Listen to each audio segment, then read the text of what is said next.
Greetings, everyone. I hope you're hanging in there. This is a tougher start to the new year than we had hoped for, as Omicron is wreaking havoc on restaurant operations. So let me bring you some good news related to the work we've been doing. Let's start with unemployment insurance, a critical issue to employers and employees alike. California's unemployment insurance, or UI fund, is financed entirely by employers via state and federal taxes on wages.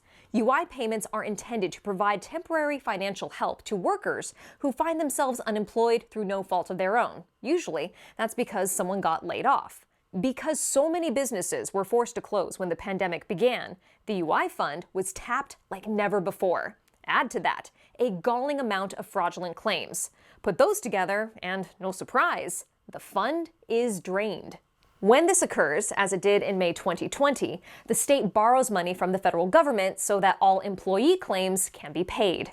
Generally, when the fund is solvent, employers pay $42 per year per employee.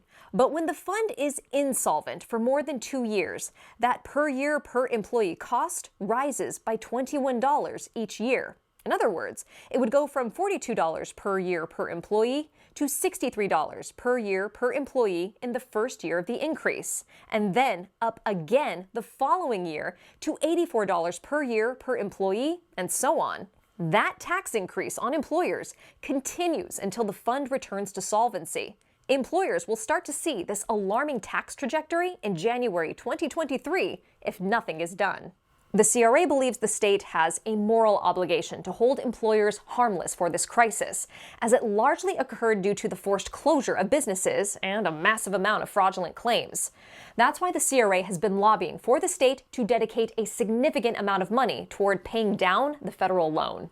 We are happy to report that just last week, Governor Newsom agreed and has dedicated $3 billion in his proposed state budget to begin the process of restoring solvency to the fund.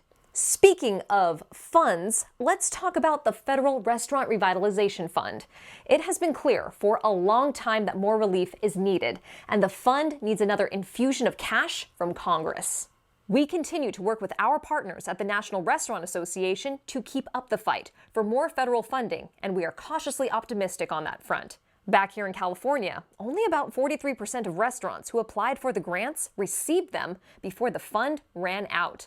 And those who did get the help will be taxed on those funds as income, denying the allowable deductions unless legislation is passed. We have been lobbying for a change to state law, much like we did last year for Paycheck Protection Program funds that would not tax these funds as income and would allow deductions on qualified revitalization fund expenses as intended by Congress.